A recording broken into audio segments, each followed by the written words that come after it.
Welcome to Table for One. I'm the narrator, and in today's video, I'll be doing a rules refresher for Nemesis. And in this video, I will be teaching you how to use the Void Seeders expansion. Let's get rolling.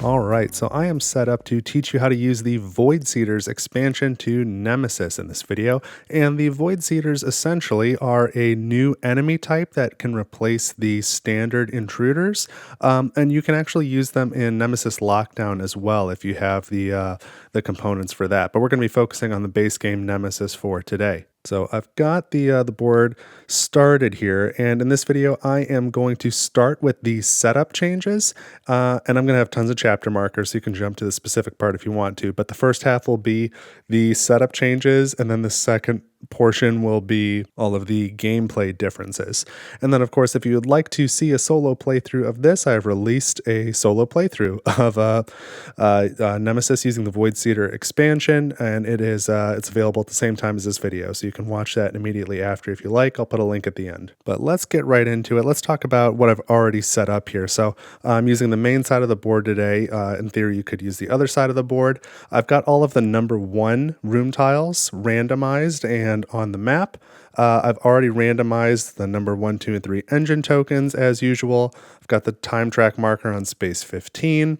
I'm going to be playing a two-handed solo game, so I've got 2 of the escape pods on their locked side. So the first one is in section A, the second one is in section B. I've also got a random coordinates card over here and a status marker on location B. There is the blue character corpse token, the starting one in the hibernatorium.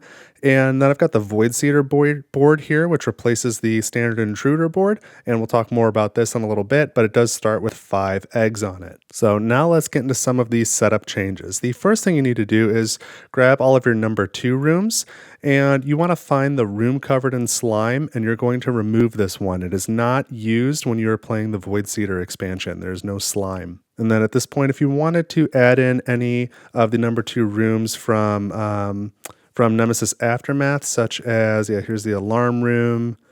I don't remember which one. Oh, the crafting room is in here. I think there's the server room.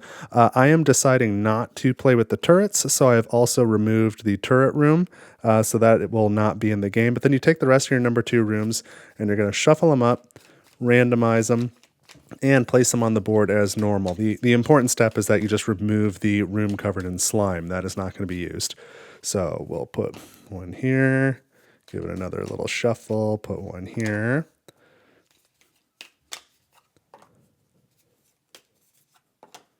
And one more, good shuffle. All right, those are the 5 number 2 rooms on the map. And as usual, the rest are returned to the box without looking at them.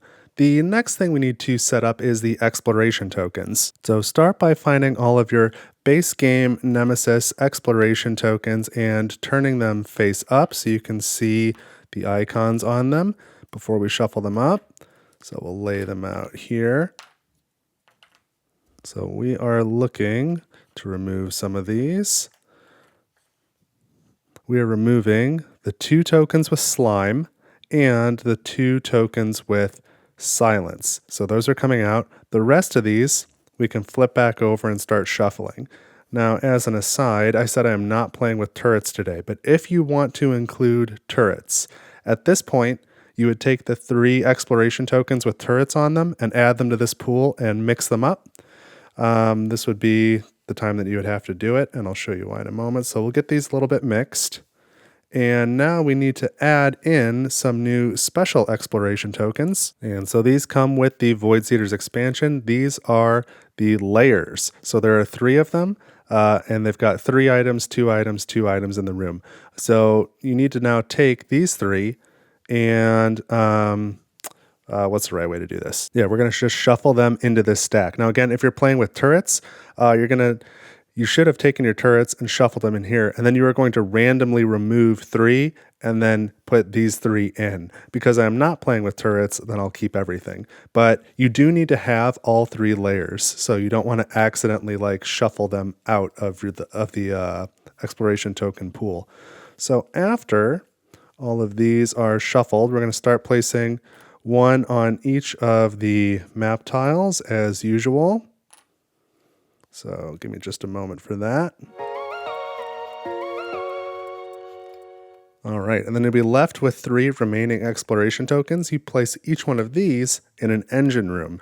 And then just remember when you explore any of the engine rooms, if you reveal something, whenever these exploration tokens say, if they say how many items are in that room, there are of course no items in the engines, but you resolve any other effects you can. Then you can take these 2 silence tokens and these 2 slime tokens and remove them from the game. They won't be used. The next thing we need to do is find the Void Seeder's weakness cards. So they look very similar to the standard ones, but they do say Void Seeders on them. So there are different weaknesses for the Void Seeders, so shuffle these up. This works exactly the same way, it's just a different deck than the originals. So we'll shuffle them and place one on each of these spaces on the intruder board here. And then as usual, the rest will be returned to the box without looking at them. And the next thing we need to do is set up the intruder bag. And this works a little bit differently than in the base game. And I find it works a little bit easier if you have 2 bags. So I'm just going to be using these generic Brain Bucket Games bags, which are available on my Etsy store. There's a link in the description. But 1, they're a little bit bigger than the standard Nemesis bags, and 2, Nemesis only comes with 1, and I think this is much easier with 2, so I'll be using 2. So let me show you how this works. So first we've got a blank token that is similar to the base game, and then we've got these other intruder tokens here, these Void Seeder tokens, that at first, I know some people have thought they were misprinted. They look very similar to the originals, for the original intruders, except the number is on both sides. There is no enemy type on any of these tokens. And so I'm going to take the blank one. We're going to need that. I'm going to take all of these that are just numbered 1, 2, 3, and 4 and put them in the secondary bag and shuffle them up, because we're going to need to take random ones. And this will make more sense after setup is done and when I'm talking about how to play the game, so you can see what's going on with these. But let's mix them up.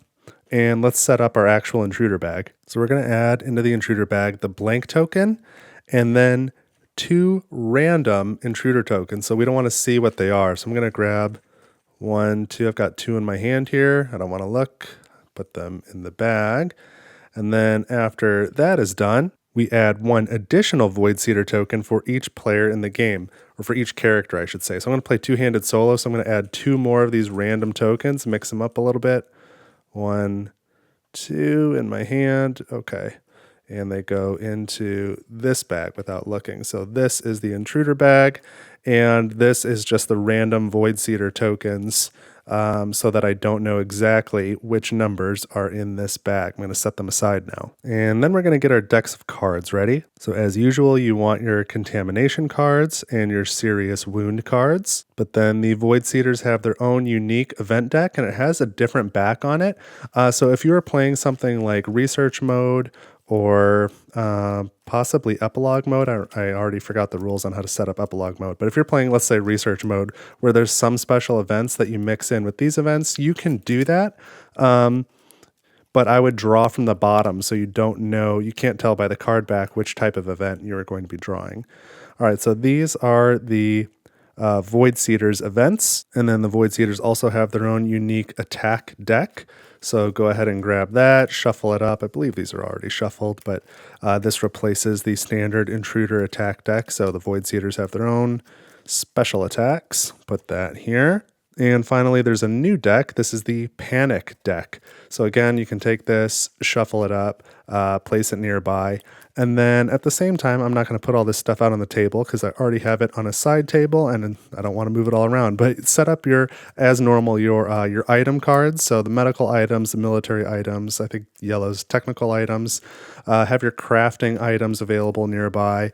And then if you want to use any promotional decks, now would be the time to set those up as well. So things like blood tests or the crawl deck or the achievement cards, now would be the time to do all of that. But for the sake of table space, I'm going to take these off the table. And then now would be the time to do the character draft. So select your characters in whatever manner you want to do that. You can use the drafting rules, or you could just pick the character you want to play, do whatever you want. I'm going to be playing this time with the Scout and the Medic, so go ahead and put their player boards out and place each player's mini in the Hibernatorium as usual. And each character gets their cards. That'll be their action deck, their trait card, their 2 quest items, and their starting item. But then in addition, each character will also get an insanity track. So that's one of these cards. They're all identical, nothing to shuffle. So this side has a little track on it, and you're going to put it on your player board, and it will cover both your little character mini picture and the slime marker. So you're not going to be using any slime in this game mode, and there are no larvae, so you'll never be putting a larva token on your player board either. So you're covering up those 2 spots with this insanity track. And then for each character, there's also an insanity token in a matching player color. So I've got purple and pink here. So you take those and you add those to the draw bag as well, into the development bag. Not the secondary bag, but the main bag. So there should be one for each character in the game matching their player color in your draw bag now. Then select your first player as usual. Set up all your character stuff as you normally would. Your starting items, get those all set. Shuffle your action decks, whatever. I'm not going to do that right now because there's no changes there. I think you get it. And then let's now get into the gameplay differences. So thematically, the Void Seeders play very different from the standard intruders, and in fact very different from any of the other intruder types in the game, which is kind of nice. This is a good way to change up the gameplay. But from a thematic perspective, what they're doing different is, there are 3 of these exploration tokens out there with layers on it. When you reveal those, you place one of these layer minis on the board. Again, mine are pre-shaded from the factory. But there's a little layer mini. It's about the size of a larva token. You would place it in the room. We'll talk about what they do later. But there are 3 layers, and then there is the big baddie replacing the queen. This is the Despoiler. So here's the mini for that one. Pretty frightening. So the Lairs and the Despoiler are the only enemies in this game that are real. Everything else is happening in your mind. So the Void Seeders are doing I don't know what they're doing, but they're manipulating your mind. And so a lot of what's going to be happening in this game mode is the various characters are going to be sort of losing their grip on reality, and they'll be hallucinating a lot, and they might be attacking each other, they may be attacking themselves, or they'll just be imagining things that are happening. So they're slipping and they're losing their grasp on what's real. And so each character has this insanity track, and go ahead and place one of these like regular standard markers on the one space of each of those tracks. And so various game effects will have you move your status marker up this track from level 1, 2, 3, 4, and 5. There's 5 levels on here. And there's a couple things to note. One, you can see the enemy symbols are on here. So we've got the symbol for this previously was the creeper symbol. Then there's a nice key here. It's now the lurker. The adults are now called whisperers. The breeders are now called stalkers, and the queen is now a despoiler. And so when you draw an encounter from the bag, if you get one of those Void Seeder tokens, you still check the number on it and compare that to the number of cards in hand to determine if there is a surprise attack. But the player who has caused the encounter, you look at their insanity track, and whichever symbol their status marker is on, that is the type of enemy that spawns. So as each character progressively loses their grip on reality more, the higher enemy type that is going to spawn. Now, another thing to note here is these are all 2-way arrows. Sometimes your insanity track can go back down, but once it goes from 2 to 3, that is a 1-way arrow. You cannot go back from 3 to 2 unless a game effect specifically says to do that. The other thing to note is that 5 is the highest number on the track, and you can never go above 5. If you have level 5 and you're supposed to increase the track again, your character immediately dies. Now, the next new mechanic to talk about is this panic deck. So sometimes you'll be instructed to resolve a panic card. So we're going to look at a few of these. And so these cards have a number in the top left corner. So if you are instructed to resolve a panic card, you draw the top card from the deck, and let's pick, like this one, and we'll go here. So this says 2+. So if I'm the medic here and I drew this card, if my insanity level is at 2 or at 3, if I'm at 2 or higher, then I resolve the effect here. If my insanity level is below that number, then instead of resolving the effect, I just increase the track and then discard the card. Now, it's also the case that, say, my token was here and I draw this card, it says 2+, and I'm on space 2. If for whatever reason I could not resolve the effect, then as an alternative, I just increase my track and discard the card as well. Now, this is interesting. If ever a character is about to resolve a panic card effect, and there is another character in the same room, the other character can play an interruption card to stop you from resolving the action, and you also don't need to increase your track. So the interruption cards get a little bit more interesting in this game mode in that way. So as one player is about to behave erratically because of their panic, another character can stop them. Okay, so the next thing that we need to talk about are these layer tokens, these layers that you will encounter through exploration tokens. So again, when you reveal an exploration token with a layer on it, if you are not in one of the engine rooms, then set the number of items in the room according to that exploration token, and then no matter where you are, remove the token and add a layer to that room. And then when you do reveal a layer exploration token, you do not make a noise roll. Now, a couple of things to note. Characters in a room with a layer are considered to be in combat. And for the purposes of performing any actions, layers are considered as being intruders. And any base game rules that are talking about intruders, just assume you're talking about void seeders. That's sort of the way that the manuals are set up. But anything that says intruder would apply to these layers as well as any of the other void seeders. Now, another fun thing about the layers is that anytime a character is in a room with the layer and they finish their turn, not their whole round, but every turn, when you finish your turn, in a room with a layer, you perform a noise roll. And the rules do call out this is the only way to perform a noise roll when in combat. So you are in combat when you're in a room with a layer, but if you end your turn there, you will have to do a noise roll and you might have an additional encounter. And so remember, besides the Despoiler, the Despoiler and the layers are the only things that are actually physically real in the Void Seeders expansion. So just by being near it, you're starting to hear noises, whether or not they're really there, and then these imaginary other creatures, the lurkers, whisperers, and stalkers, might appear based off of those noise rolls and just being near this layer. Now, if you roll a combat die against one of the layers, whether it's a shoot action or a melee, you need to get at least this symbol, this creeper or lurker symbol, in order to have a hit. So basically, you need to roll anything but a miss. So there's a couple of those creeper symbols on there, an adult symbol, and then the 1 or 2 hits. Any of those are fine to hit a layer. And if you do hit a layer, then you need to draw 2 Void Seeder attack cards. And of the 2, you check that blood splatter number at the top, and you take this single highest number. So in this case, I drew a 4 and a 3. So we would look at just the 4. And if you've got, that number of injury markers, then you can destroy the layer. Otherwise, the layer is not destroyed. And then if either of the cards you draw have the retreat symbol on it, the layer can never be moved. It can never move for any reason. So the layer cannot retreat. But if either card or both has the retreat symbol, then it automatically survives. You did not kill the layer. Now, in the event that you do the emergency depressurization room action on a room with a layer, you can destroy immediately the layer that way. Emergency depressurization does destroy the layer. Now, one way or another, when a layer is destroyed, you replace its mini with a intruder carcass token. There's nothing special about those.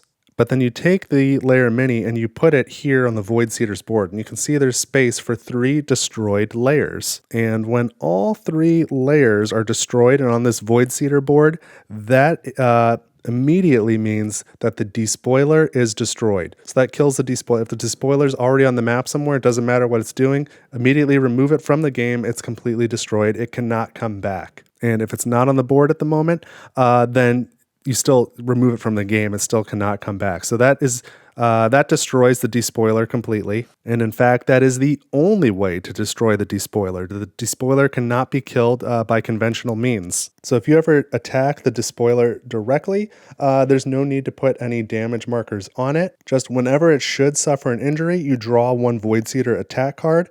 And if it has any number on the little blood symbol in the corner, you just completely ignore it.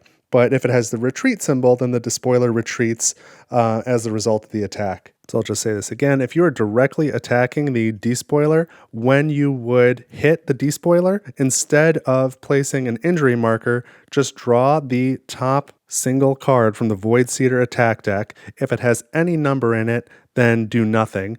If it has the retreat symbol, then the Despoiler retreats, and then you just draw the top card from the event deck and go down whatever corridor is listed there, regardless of the symbols next to it, and then add all these cards to their respective discard piles. And then this is kind of specific, but the rulebook does call it out. When the Despoiler is killed by placing all three of the Lairs on the Voidseeker board, the requirements for the objective, the Great Hunt, is considered to have been met. Now let's talk about injuring and killing the other Voidseeker types. So the Creeper is replaced with the Lurker. That one looks like this. I think there's 6 of them in the box. So here's the Lurker. And the Lurker, when you have attacked it, you draw 2 injury, what are these? 2 Voidseeker attack, cards from the top of the deck.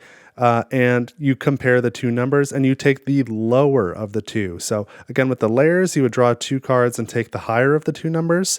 With the Lurkers, you draw 2 cards, take the lower of the 2 numbers and use that value. And again, if either or both of the cards has the retreat symbol, instead the Lurker retreats. The next enemy type is the Whisperer. So here's the mini for that. This takes the place of the adults.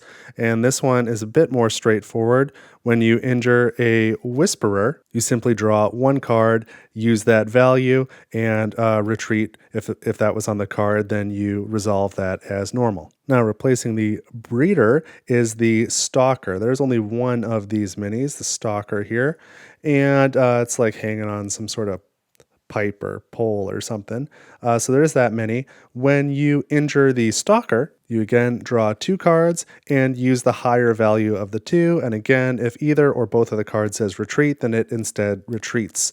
So let me go over all of the enemy types real quick one more time. If you injure a Lair, draw 2 cards, use the highest value. If either or both cards says retreat, you're just considered to have missed. And if you do destroy a Lurker, then replace it with an enemy carcass token and then move it to the Voidseeker's board. That is the only way, by the way, to get an enemy carcass. None of the other enemies will leave a carcass because these are imaginary, and this one because the rules just say not to. So when you are attacking the Lurker, the smallest one, you draw 2 cards, use the lowest value. If either or both cards have retreat, then you follow the retreat procedure.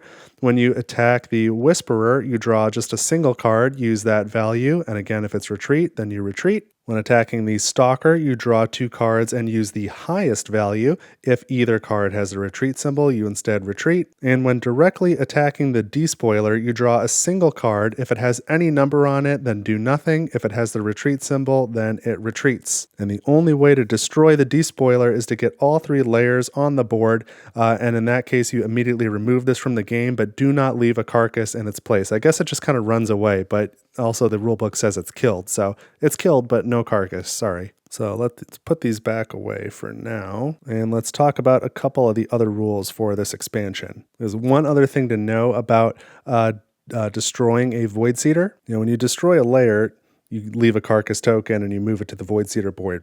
But when you destroy any other type of Voidseeker, so the Lurkers, the Whisperers, or the Stalkers, or I suppose even the Despoiler, You not only remove the miniature from the board, but you also add a random Void Seeder token to the Intruder Bag. Then there's an important note to know about Void Seeder movement. Void Seeders ignore closed doors during their movement. So whenever you're moving a Void Seeder, treat all the closed doors in any corridor in their path as if it were open. And even though the Despoiler is the only of the Void Seeder types that is real, apparently that applies to them too. So the doors are only an obstacle for characters, not for Void Seeders. And then triggering an encounter works much the same way. So first you would discard all the noise markers from any of the corridors connected to the room you're in, including the technical corridors if there's an entrance to those, and you would draw one random Void Seeder token from the Intruder Bag. Now if you get one of the sort of standard Void Seeder tokens with a number on it that says warning, so something like this, then you would check the insanity track for the character who triggered that encounter and place one of the Void Seeder minis of the indicated type of where their insanity track is into that room. And as usual, if the number of cards in the player's hand is lower than the number on the token, then there is a surprise attack. And then just take this token and put it aside. And I'm using a secondary bag, I would just toss this into the secondary bag. Now, regarding component limitations, if you need to draw, for example, I said there's only one stalker. If you need to draw that stalker, but it's already out on the board, then what you need to do is just place a Void Seeder miniature of the next smallest type. So if you needed the Despoiler, but it's already in use, then grab a Stalker. If you need the Stalker, but there are none, use a Whisperer. If you need a Whisperer, but those are all gone, then you use a Lurker. Now, it doesn't say what to do if you need a Lurker and you're out of those. I would not place a Lair because that's going to mess things up. I would probably just go one level up and go back up the ladder until you have a mini that's available. But that's just my interpretation. Now, when you've got an encounter and you're drawing from the draw bag, you might instead grab one of these player-colored insanity tokens. So in the case that you draw one of those, whichever player is triggering the encounter, first place a noise marker in each corridor connected to the room that they're in, and then the player who triggered the encounter resolves a panic card. The color of the token in this case does not matter. You ignore the color of the token, and it's just whichever character is causing this encounter, they must resolve a panic card, and then immediately take that token and return it to the draw bag. So it'll be available again later. And finally, in the event that you draw the blink token, then you're just going to surround that room with noise, put a noise marker in each corridor connected to that room where the encounter is taking place, return the blink token to the bag. So the blank token is the same as a character insanity token, with the only difference being if a character insanity token is drawn, the player who is triggering the encounter also resolves a panic card. Now, let's say there is a surprise attack. Surprise attacks are handled a little differently for the Void Seeders. All Void Seeders have the same surprise attack. So if there's supposed to be a surprise attack, then any character targeted by the Void Seeder surprise attack gets one contamination card and resolves a panic card. And that's it. You don't draw a Void Seeder attack. So if you get surprise attacked, you just get a contamination and a panic card to resolve. So that's a little bit different.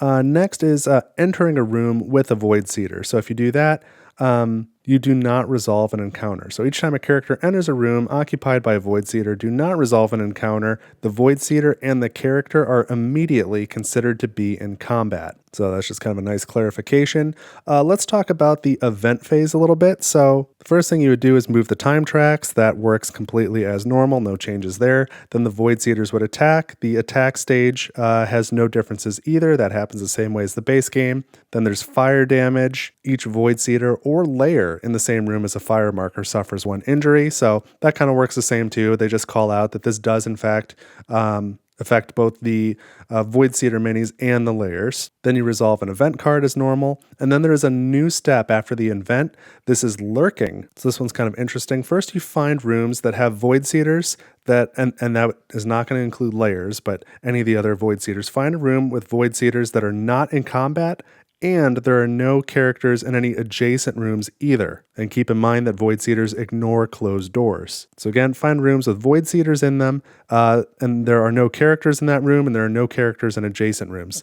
Take those rooms, fully surround them with noise, and then remove the mini from the map and add a random Void Seeder token to the Intruder Bag. So if you're removing multiple minis in this way, you're adding multiple Intruder tokens, one token for each mini removed. So it's sort of like the further you get from the Void Seeders, they kind of fade away. It's like out of sight, out of mind, but they still go back into the Intruder Bag, so they could be available later. Then after you do the lurking step, you do bag development. And this again works a little bit different because the tokens in the bag are different. So during bag development, draw one token.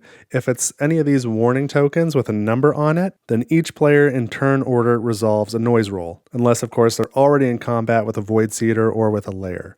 So that's just going to resolve a noise roll for all characters not in combat. The blank token, if you draw that one, you just add a random Void Seeder token to the Intruder Bag. If there's no more tokens available, do nothing, and then return the blank token to the bag. And the last thing that could happen during bag development is you draw one of these character insanity tokens. And during this step, then the color of the token does matter. So if the token that you drew corresponds to a character who is already dead or hibernating or is gone from the game because of an escape pod, in any of those cases, just remove the token now completely from the game and draw a new token for your bag development step. Otherwise, if this character color corresponds to a color who's still playing and active, then that character resolves a panic card. And then this token is returned to the bag. So we've got some other miscellaneous gameplay changes. Let me go over those real quick. The first is there's no slime when you're playing with Void Seeders, so just ignore anything that talks about slime. So for example, if you draw the item clothes, you can't use its effect to remove slime, but you could still use the clothes to dress your serious wounds. Next, let's talk about the rest action. So when you take the rest action, normally you scan all the contamination cards in your hand. So if you take the rest action, the first thing you do is, if possible, reduce your insanity level by 1. Remember, you cannot go from 3 to 2 though. That is a single-sided arrow. Once you get up to 3, that's as low as you can go. But if you're at 2, you can go back down to 1. 1 is of course the minimum. So if you take the rest action first, reduce your insanity level if you can, and then scan all of the contamination cards in your hand. Now, if any of them are not infected, you discard as normal. But if any of them are infected, then you must take your insanity track and go all the way up to 5, no matter where it is at this point. And if for whatever reason it was already at 5, you just leave it at 5. Now, there's a couple of rooms that are also going to act differently in this expansion, again, because there's no slime.